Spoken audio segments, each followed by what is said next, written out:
누가복음 1장입니다. 오늘도 계속해서 침례 요한에 대해서 공부하도록 하겠습니다. 누가복음 1장 57절부터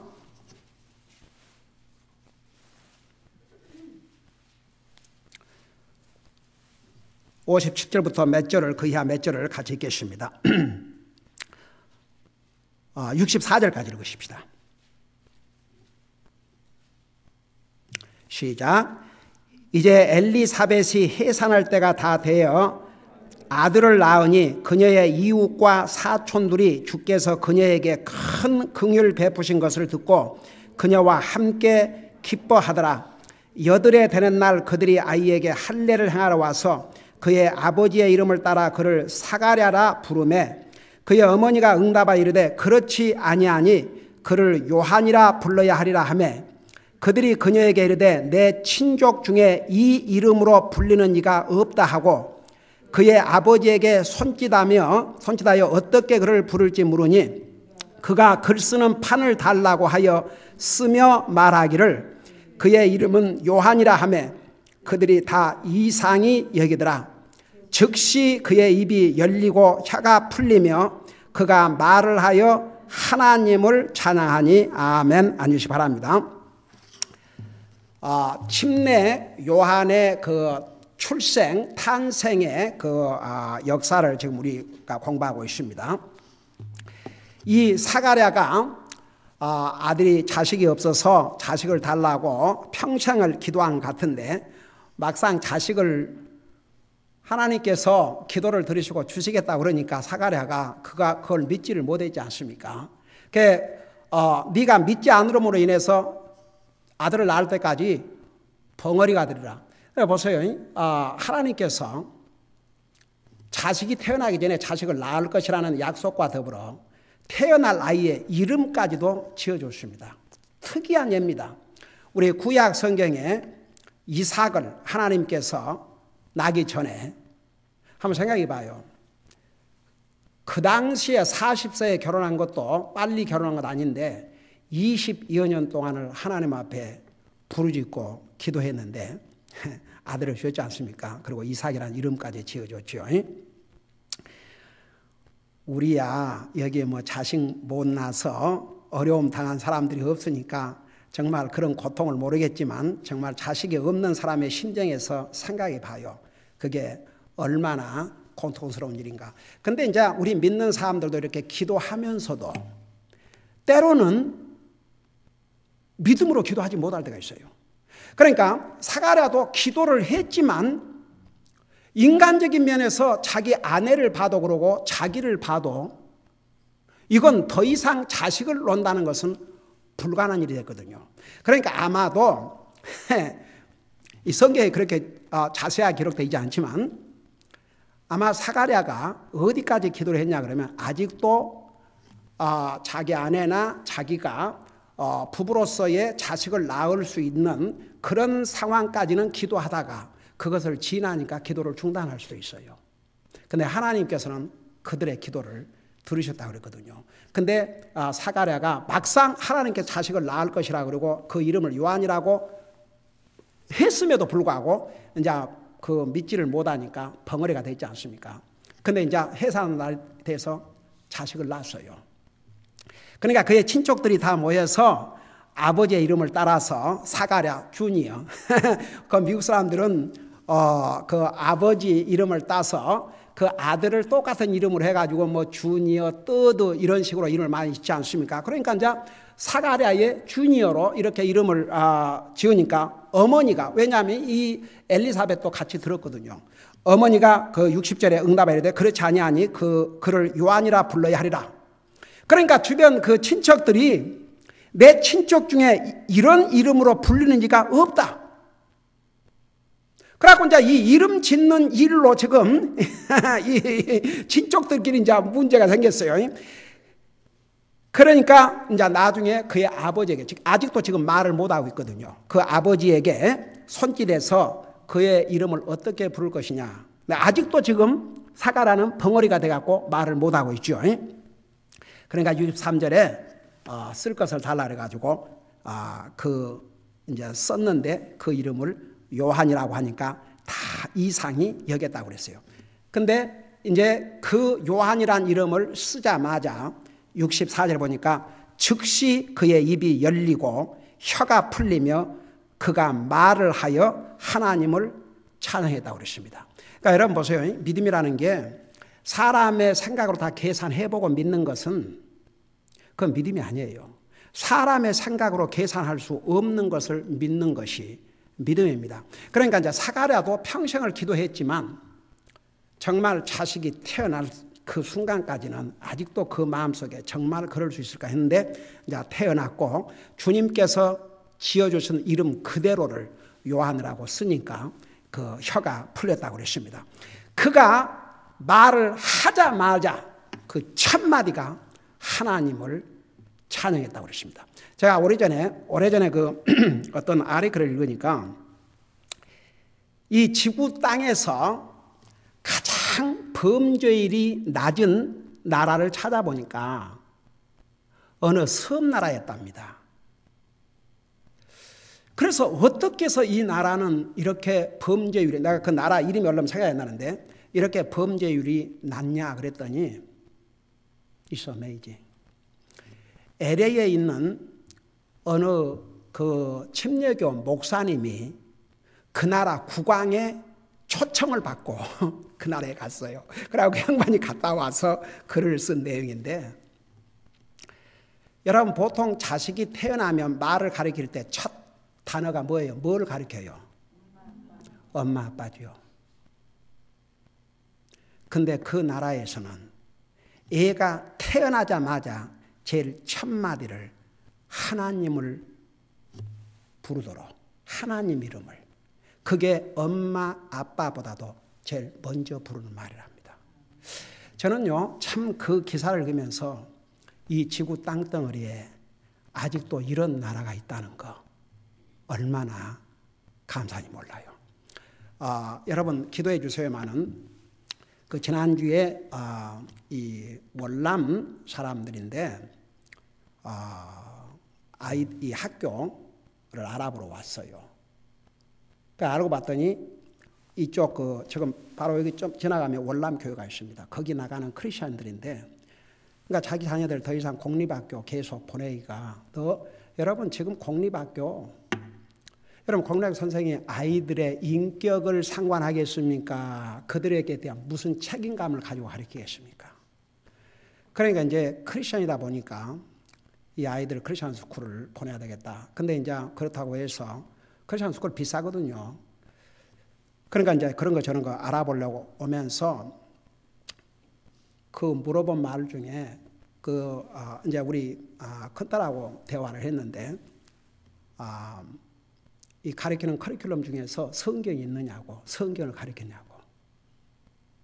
그래서 부모가 그런 마음, 학교를 보내면서 동시에 성경을 가르치는지 그걸 물어봤다는 게 얼마나 감동이 되는지. 그 이제 경제적인 사정이 그 뒤에 아파트에 사는데 경제적인 사정이 어떤지 모르겠지만 여러분 위해서 기도해 주시기 바랍니다. 여러분 이 사가랴가 자기의 그 잠깐 믿지 못했던 그 마음이 말을 못하면서 얼마나 뉘우치고 자기 연약한 믿음을 한탄했겠습니까? 그가 입을 열자마자 첫 마디가 하나님을 찬양했다고 그랬습니다. 여러분 우리도 매일 아침에, 왜 제가 매일 아침에 일어나서 기도와 말씀, 아무리 바빠도 물론 저녁에도 할 수 있고 얼마든지 여러분 편리한 시간 할 수 있지만 하루를 기도와 말씀으로 시작하라는 이유가, 일어나서 누구를 먼저 부르겠습니까? 우리 구원받은 하나님 자녀가.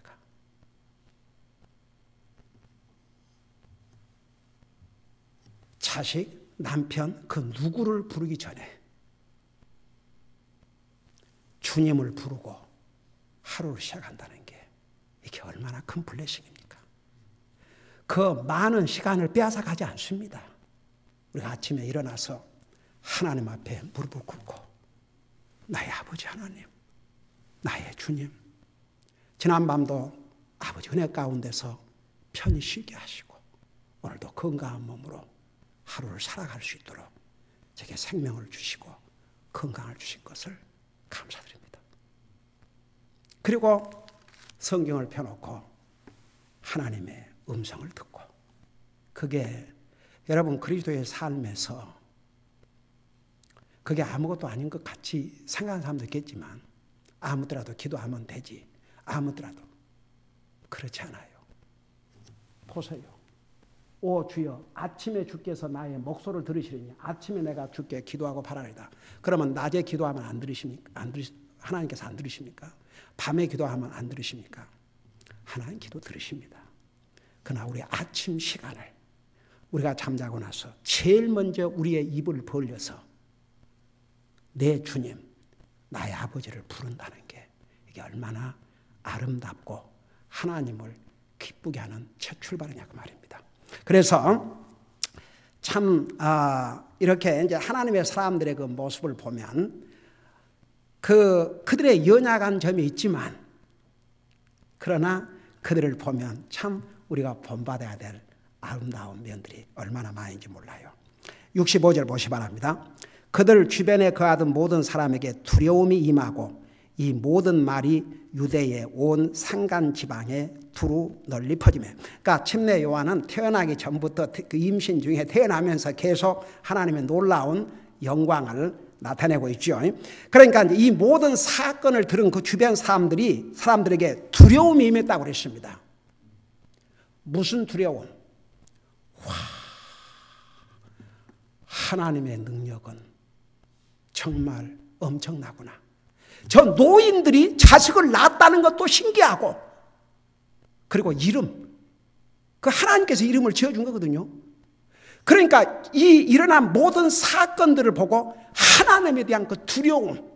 여러분 보세요. 성경에 이제 우리 시편을 우리 오후에 공부하지만 그 시편은 우리에게 위로와 격려와 용기와 그런 내용들이 가득 찼습니다. 그러면서 동시에 거기에 하나님을 두려워하라, 하나님을 두려워하라, 하나님을 두려워하라, 하나님을 두려워하라, 하나님을 두려워하라, 하나님을 두려워하라, 수없이 나옵니다. 진짜 하나님, 우리가 믿는 하나님은 거룩하신 하나님이요, 우리가 믿는 하나님이 어떤 하나님이라는 걸 알면 그분에게 최고의 종기를 돌려드리지 아니할 수 없습니다. 여러분, 거기서 우리 시편에서 말하는 두려움은 벌벌 떨라는 게 아니고 하나님을 너무나 존중히 여기다 보니까 매사에 만사에 하나님을 의식하지 아니할 수 없다고 말입니다. 저 어젯밤에 우리 가족 예배를 드리는데, 우리 가족 예배 드릴 때 사용하는 그 크리스천 매거진이 있어요. 그 내용 속에 우리의 삶에 주님을 프라이오리티로, 세상에서는 뭐 이렇게 하고 저렇게 하고 이렇게 하고 저렇게 하면 뭐 저쩌고 뭐 행복해지고 저러는데, 하나님을 찾는 삶을 살고, 그러니까 하나님을 항상 찾는 삶을 사는 사람은 주님이 그 삶의 우선순위라 이겁니다. 근데 어떤 사람이 하루 종일 주님을 생각하지 않는다.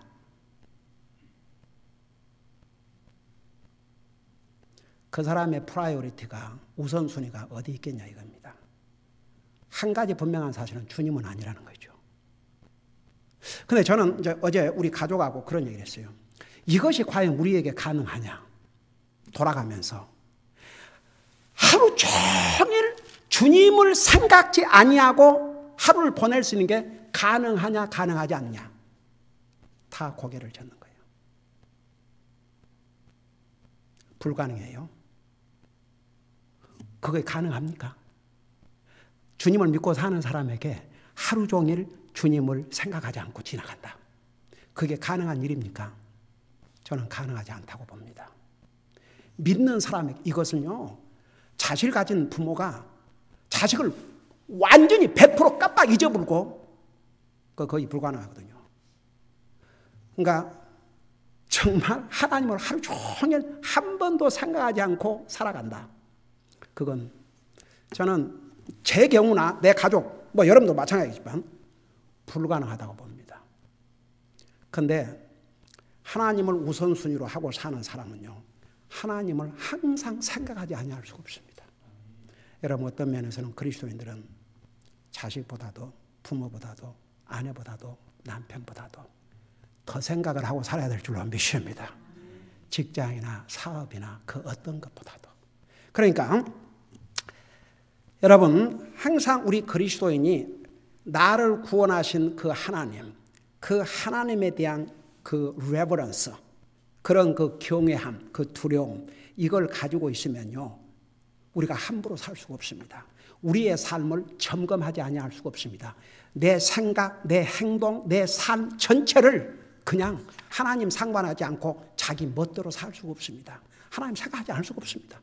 그리고 내가 말에나 행동에나 내 마음속의 생각이라도 잘못했으면 얼른 그것을 뉘우치고 반성할 수밖에 없습니다. 그래서 우리 구원받은 하나님의 자녀들, 여러분 성경에 왜 사람들이 함부로 사느냐? 그 삶에 하나님을 두려워함이 없기 때문이라고 그랬습니다. 그래서 우리 로마서 3장 10절부터 보면 뭐라 하십니까? 의인은 없나니 하나도 없으며, 그러면서 두려움이 없다 그랬어요. 그러니까 우리 구원받은 하나님의 자녀들이 하나님을 무서워서 벌벌 떨라는 게 아니고 하나님을 항상 의식하고 항상 하나님이 우리의 삶의 우선순위가 되고 항상 하나님을 구하는 삶, 그런 사람은요 하나님을 의식하지 않고 어떤 것도 하기가 어렵습니다. 그러니까 우리가 구원받은 하나님의 자녀가 하나님에 대한 두려움이 있다면 항상 그런 삶을 살 수밖에 없다 그 말입니다. 60절에 보니까 그 말들을 들은 모든 사람이 그것들을 마음속에 두며 이르되 앞으로 이 아이가 어떤 아이가 될까 하더라. 주의 손이 그와 함께 하더라. 그러니까 이제 많은 주변 사람들이 도대체 이 아이가 어떤 아이가 되려고 이런 방식으로 태어나고 이런 일이 벌어지는가. 67절에 그의 아버지 사가랴가 성령님으로 충만하여 태어나여 이르되, 68, 여러분 여기에 그 성령님으로 충만하여, 자, 네, 물어보십시다. 성령의 충만이 뭐라고 그랬어요?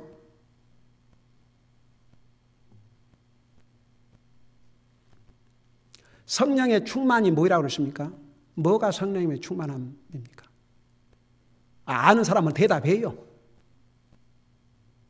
뭐가 성령님의 충만한 삶입니까?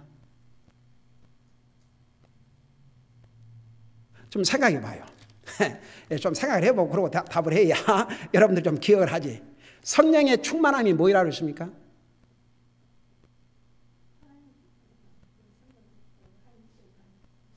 아니야, 그거야 말할 것도 없지요. 하나님의 뜻대로 사는 게 성령 충만한 건 말할 것도 없어요. 근데 그 의미를, 성령의 충만함으로 산다는 그 의미를, definition을 얘기하자면 뭐예요? 네, 그렇죠. 항상 주님 생각하면서 하는 거죠. 그게 다 성령의 충만한 사람이죠. 근데 제가 이 부분을 옛날에 성령님에 대해서 성경 공부 시간에 자세하게 설명을 드렸습니다. 여러분 이 성령의 충만함의 의미를 잘 모르면요, 잘못하면 속습니다. 이 성령님에 대해서만큼 이 혼동하고 잘못 가리키는 토픽이 없어요. 많은 교회들이 이 성령님의 충만에 대해서 잘못 알고 있는 경우가 많습니다. 오늘 항상 성경에서 바른 답을 얻어야 됩니다. 여러분 잠깐 이 의미를 오늘 여러분 이거 듣고 진짜 잊지 마세요. 이건 진짜 중요한 교리입니다. 성령님의 충만함이라는 그 말을 이해한다는 게 얼마나 중요한 의미인지 몰라요. 여러분 그 의미를, 그 의미의 그 definition, 그 의미를 분명히 알아야 됩니다. 우리 디모데 후서를 잠깐 펴보시기 바랍니다. 이제 디모데 후서를 해서 내가 에베소서 에베소서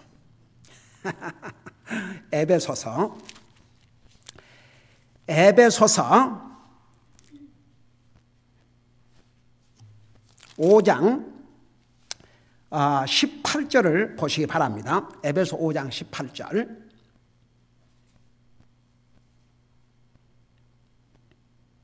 내가 이제 예배를 마치고 집에 가면서 우리 가족에게 오늘 뭐 그 단어 이런 거 실수한 거 없어? 그러면은 우리 김자민은 통역을 하다 보니까 어떨 때는 이제 오늘 같은 경우에 에베소서를 디모데서서 자, 에베소 보세요. 그래도 우리 성도들이 내가 그래도 다 이렇게 알아들으시니까 에이멘. 에베소 5장 18절 보시 바랍니다. 우리 같이 한번 읽어봐요. 시작. 술 취하지 말라. 거기에는 과도함이 있나니 오직 성령으로 충만하라. 아니 도대체 어떻게 거룩하신 성령님의 충만함을 술 취한 것과 대조적으로 말씀을 했냐 이겁니다. 여기에 술 취하지, 그러니까 성경은 많은 경우에 대조적으로 이렇게 말씀을 해주고 있습니다. 비교를 해서 언더스탠드 하도록. 가령 우리가 오늘 오후에 시편 1편을 공부할 텐데 거기에 보면 경건한 자와 경건치 아니한 자, 의인과 악인을 대조적으로 설명하고 있습니다. 여기에 성령의 충만한 의미를 이해하려면 이 술 취한 것을 바로 이해해야 됩니다. 술 취하지 말라고 그랬습니다. 거기에는 과도한 모든 것이 지나치게 술을 먹으면요, 술에 취하면 사람이 바꿔집니다. 그러니까 술에 취하는 것은 절대 자신에게도 다른 사람에게도 유익을 주지 못합니다. 근데 술에 취한다는 게 무슨 뜻인 줄 아십니까? 사람이 술에 취하면요, 딱 술의 지배를 받습니다. 그러니까 평상시에 말을 안 하던 사람이 말을 많이 한다든지, 또 평상시에 얌전한 사람이 막 화를 낸다든지, 이 술의 지배를 딱 받아요. 그러니까 더 이상 평상시 사람의 모습이 아니고 다른 사람으로 딱 바꿔지는 경우가 많아요. 그래서 술에 취한 사람은 술의 컨트롤을 받습니다. 그러니까 우리 잠언에 보면 술에 취한 사람들이 나 술 안 취했다 그래요. 술에 취하고 다치고도 나는 안 아프다 그래요. 그리고 술 취한 사람이 내가 이렇게 술 취해서 힘드니까 다시는 술 안 먹겠다 그런 게 아니고 내가 언제나 깰까 다시 또 술을 찾아요. 그러니까 술에 취한 사람은 술의 컨트롤을, 술의 지배를 받아요. 그러니까 더 이상 평상시에 자기 모습이 아니고 딴 사람으로 바꿔집니다. 그래서 술 취하지 말라고 해요. 근데 술 취하지 말라 그러고 술은 취하지 말되 성령의 충만함을 받으라 그 말을 이 앞에 술 취하지 말라는 말과 똑같은 단어로 바꾼다면 성령에 취하라 이거죠. 바로 성령의 지배를 받는 삶. 이게 성령의 충만한 삶입니다. 성령님의 지배를 받는 삶. 그러면 어떻게 성령님의 지배를 받느냐? 얘기해 봐요. 어떻게 성령님의 지배를 받는데요? 여러분, 성령님의 지배를 어떻게 받느냐? 성령님께서 이 하나님의 말씀을 기록했어요.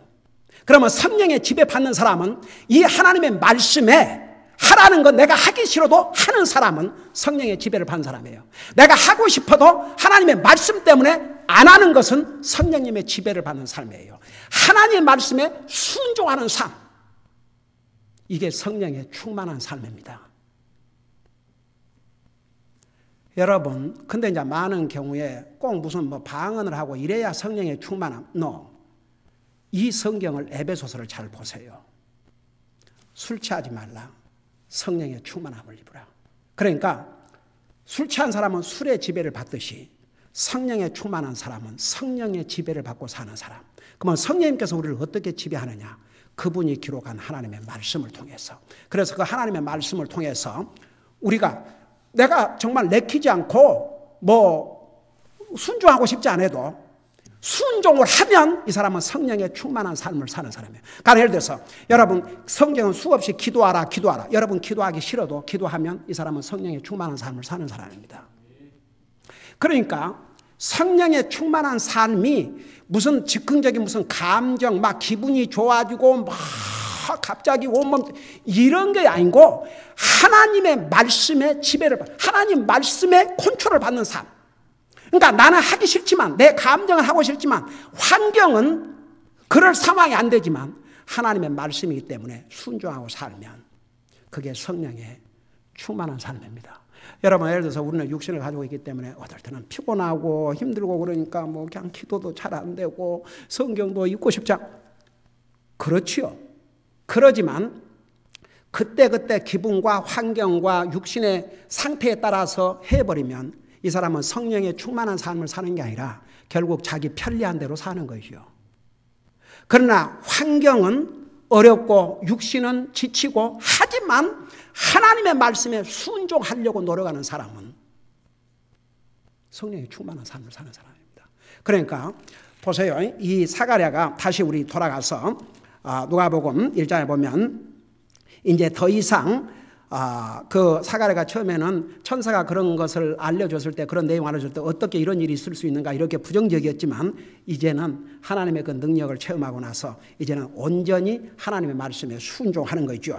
그래서 성령의 충만함으로 되어나 이르되 그러니까 사가랴가 성령의 충만함으로 결국 그 하나님의 말씀의 인도함을 받으니까 그 입을 벌려서 자기 얘기한 게 아니고 하나님의 말씀을 지금 선포하고 있습니다. 그래서 여기 대언한다 그 말은 하나님이 주신 메시지를 전한다 그 말입니다. 대언하 이르되 68 주 이스라엘의 하나님을 찬송하리로다. 그러니까 그 입을 벌려자마자 주님에게 영광을 돌리고 주님에게 찬양을 돌렸어요.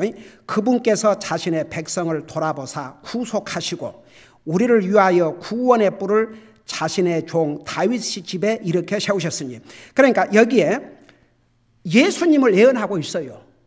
우리 예수님께서 다윗의 후손을 그 다음에 똑같은 누가복음을 읽은 2장에 읽어보면 거기에 예수님이 탄생하는 소식을 그리고 마리아에게 성령님께서 이제 아들을 낳을 것이라고 얘기해 주지 않습니까? 그러니까 이제 곧 이 세상에 오실 예수 그리스도에 대해서 예언을 하고 있어요. 그래서 우리를 위하여 구원의 뿔을 바로 예수님을 가르쳤습니다. 자신의 종 다윗의 집이 이렇게 세우셨으니 70절 이것은 세상이 시작된 이래로 존귀하던 자신의 거룩한 대언자들의 입을 통해 그분께서 말씀하신 것 같이 자 우리 예수님께서 이 땅에 우리를 구원하러 오실 것이라는 것은 여기에 뭐라 했어요? 세상이 시작된 이래로 존귀하던 자신의 거룩한 대언자들의 입을 통해서 하셨다는 것입니다. 여러분 최초의 예수님의 예언이 어디에 기록되어 있었다고 그랬죠? 창세기 3장 15절 여자의 씨로 우리 인류의 구세주가 오실 예언의 그 첫 메시지가 바로 창세기 3장 15절에 지금으로부터 약 3600년 전에 예수님이 탄생하기 약 1600년 전에 모세의 입을 통해서 주셨죠. 그러니까 그 이래로 대언자들의 입을 통해 그분께서 말씀하신 바와 같이 그러니까 예언자들이 얘기했지만 그 말씀을 주신 분은 우리 하나님이세요. 우리 원수들과 우리를 미워하는 모든 자들의 손에서 우리를 구원하려 하시며 여기에 우리의 원수는 그 당시에 당장 이스라엘을 핍박하는 그들의 원수지만 우리 인류 하나님을 대적하고 하나님의 백성들을 대적하는 무리들 나 기가 막혀서 여러분 그 여러분 뉴스에 한국 신문에도 그런 기사가 나와요. 여러분 지난 그 9/11 사건 때 그 메모리얼 그 이제 빌딩 짓기 전에 그 죽은 사람들을 기념하기 위해서 그 십자가를 세웠지 않습니까? 근데 그것을 이제 나중에 빌딩을 세우면서 그걸 미국 박물관에다가 저장을 하게 됐어요. 근데 에이티스트 그룹들, 그러니까 무신론자들이 고소를 했어요. 그 십자가를 치우라고 박물관에서. 왜? 그 보면은 머리가 아프고 구역질이 난다 이거죠.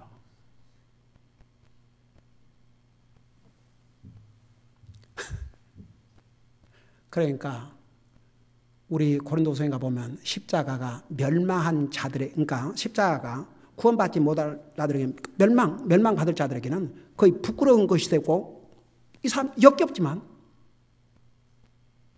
구원받은 하나님의 자녀에게는 그 십자가가 어떤 의미를 갖고 있습니까? 근데 법원에서 졌어요. 그들이 졌어. 그래갖고 그 팍스 뉴스에서 그 에이티스트 그룹을 대표하는 자를 초대해서 그 십자가를 보니까 구역질 난다.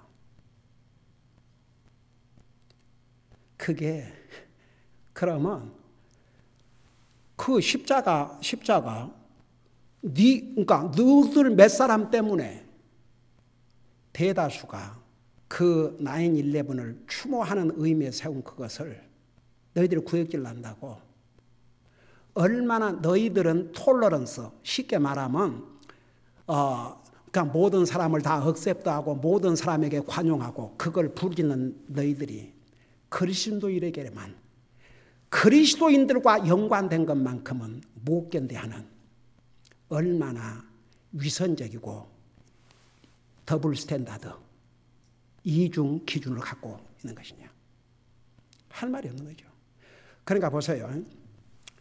이 지금 이 미국이요. 그러니까 미국이 이 로마가 그 멸망했을 때 로마는 나라가 없어진 게 아닙니다.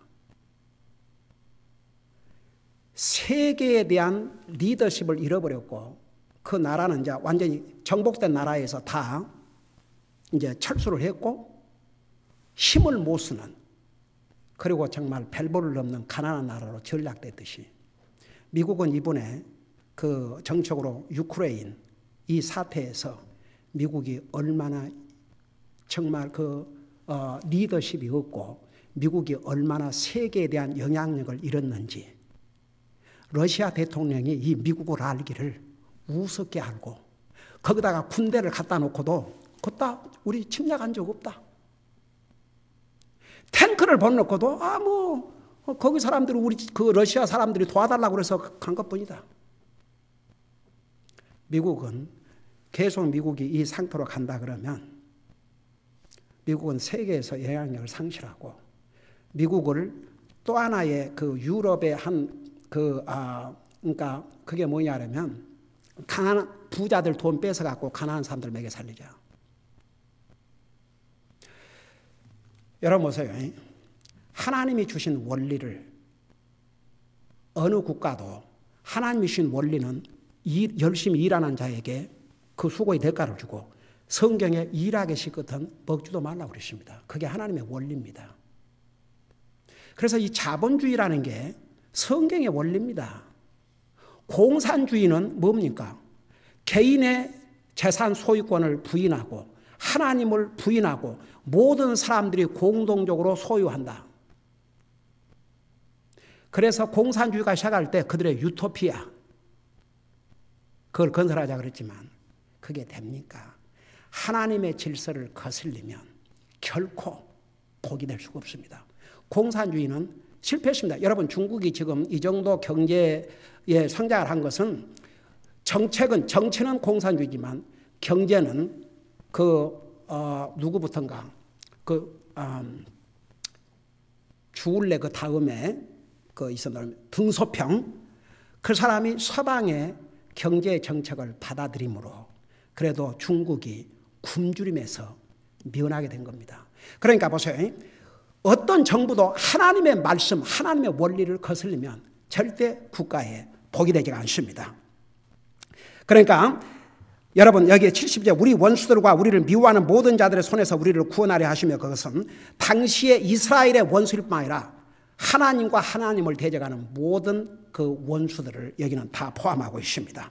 그러면서 73절 곧 우리 조상 아브라함에게 자신이 맹세하셔서 그 맹세를 기억하라 하시며 또한 우리 원수들의 손에서 우리를 건져내사 우리가 평생토록 자신 앞에서 거룩함과 의로움으로 두려움이 없이 자신을 섬기도록 허락하려 하십니다. 우리 다음 주에 계속해서 침례 요한의 탄생 전후 배경의 역사를 공부하도록 하겠습니다. 기도하십시다. 우리 아버지 하나님, 우리를 구원하시고 오늘도 하나님의 말씀으로 우리를 먹여주시고 또 하나님의 말씀으로 우리를 가르쳐 주시니 감사드립니다. 계속 우리의 믿음을 이 하나님의 말씀 위에 굳건히 세워나갈 수 있도록 도와주시옵소서. 예수님의 이름으로 감사 기도하옵나이다.